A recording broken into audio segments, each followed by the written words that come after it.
Hello everyone, আশা করছি সবাই ভালো আছো। আমি জেনারেলি তোমাদের সাথে তোমাদের একাডেমিক্স নিয়েই কথা বলেছি, ফিজিক্স, কেমিস্ট্রি, ম্যাথমেটিক্স, বায়োলজি, এবং আমরা বিভিন্ন স্যারদের, ম্যাডামদের, মানে আমাদের সঙ্গে যারা তোমাদের দাদা দিদিদের বলেছি তোমাদেরকে একটু সাহায্য করার জন্য, ঠিক আছে?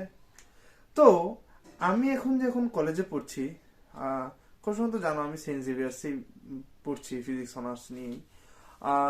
তো আমরা দেখলাম যে এই যে আমরা বিভিন্ন ড্রয়িং করি, এগুলোতে বিভিন্ন মানে মডিফিকেশন ইউজ করে, সফটওয়্যার ইউজ করে কাজটা করা হচ্ছে, ঠিক আছে? তো তখন এই যে বিভিন্ন সফটওয়্যার ইউজ করা হচ্ছে, এগুলো দিয়ে কি হচ্ছে, সফিস্টিকেশনটা বেড়ে যাচ্ছে, ঠিক আছে? টেকনিক্যালিটিস গুলো বেড়ে যাচ্ছে, তার জন্য বিভিন্ন সফটওয়্যার ব্যবহার করছে। যেরকম আমরা যে নিউ প্লট করেছি, যে নিউ প্লট করার পর পাইথন করেছি, পাইথন করার পর নেক্সট খুব সম্ভবত আমাদের আরো বিভিন্ন সফটওয়্যার আছে, ওইগুলোও করব। তো ক্লাস 11-12-এ আইপিতে পাইথন আছে, আরো একটি কি সফটওয়্যার আছে, ঠিক আমার জানা নেই, আমি তো আইপি ছিল না তাই। তো এরকম পাইথন দিয়ে আমরা বিভিন্ন জিনিস করতে পারি। বিভিন্ন মডিউল আছে পাইথনের, ইনবিল্ট মডিউল আছে কিছু। ইনবিল্ট বলতে কি আগের থেকেই বানানো আছে, ওইগুলোর একটা লিস্ট আছে পাইথনের নিজস্ব ওয়েবসাইটে আছে। আবার কিছু কিছু আছে বানাতে হয়, ঠিক আছে? যেরকম বিভিন্ন সফটওয়্যার তোমরা নাম শুনেছ, এই যে টেলিগ্রাম, হোয়াটসঅ্যাপ, তারপর আছে আমাদের ইউটিউব, আর কি আছে ধরো ফেসবুক, এখন যা মেটা, এগুলা বিভিন্ন ল্যাঙ্গুয়েজে লেখা হয়েছে। এই ল্যাঙ্গুয়েজগুলো কি, আমি যখন তোমাদের সাথে কথা বলছি বাংলায় কথা বলছি, ঠিক আছে? আমি যদি ইংলিশে কথা বলতে ইংলিশে বলছি, এরকম আমাদের একটা মিডিয়াম অফ কমিউনিকেশন আছে। ঠিক কম্পিউটারকে আমরা যদি কিছু বোঝাতে চাই, তার জন্য একটি স্পেসিফিক ল্যাঙ্গুয়েজ দরকার। বিভিন্ন ল্যাঙ্গুয়েজ আছে। একদম প্রথমে ছিল সি, তারপর না, তারও প্রথমে ছিল বেসিকটা এখন ঠিক চলে না তেমন। বেসিক আমরাও করেছিলাম ছোট থাকতে খুবই। বেসিক হয়তো বা তোমরা যারা পড়েছো কম্পিউটার সায়েন্স তারা জানবে বেসিকই পড়ানো হয়। তারপরে এইচটিএমএল কোথাও কোথাও পড়ানো হয়েছে। এইচটিএমএল আসলে ওয়েব পেজ লেখার জন্য এইচটিএমএল খুব সম্ভবত ব্যবহার হয়। তারপর সি, ঠিক মানে এই যতদিন থেকে কোডিং শুরু হয়েছে, সি তার একচেটিয়া ভাবে সি কাজ করে গেছে। তারপর ফরট্রান, জাভা, তারপর আর কি আছে, একটি এরল্যাং বলে খুব সম্ভবত একটি আছে। যেরকম হোয়াটসঅ্যাপ বোধহয় খুব সম্ভবত এরল্যাং নামে একটি ল্যাঙ্গুয়েজে লেখা হয়েছে।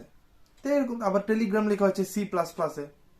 তো এরকম পাইথন দিয়ে আমরা বিভিন্ন জিনিস কোড করতে পারি, একটা গেমও বানাতে পারি। এরকম আমাদের যে মানে মূল যে জেনারেল সায়েন্সের দিকে মূলত এটি লাগছে ড্রয়িং এর জন্য। মূলত আরো বিভিন্ন ব্যাপার আছে, টার্মিনাল আছে, পাওয়ার শেল আছে, কনসোল আছে, বিভিন্ন যেগুলো আছে ওইগুলোর মধ্যে এই জিনিসগুলো খুবই ব্যবহৃত হচ্ছে, মানে পাইথন ইউজ করে আর কি। তো এখন পাইথনটা কেন দরকার? কারণ পাইথন সহজে বোঝা যায়, আর পাইথন মানে যে কোডগুলো আমরা লিখবো সেই কোডগুলো খুব সহজে বোঝা যায়।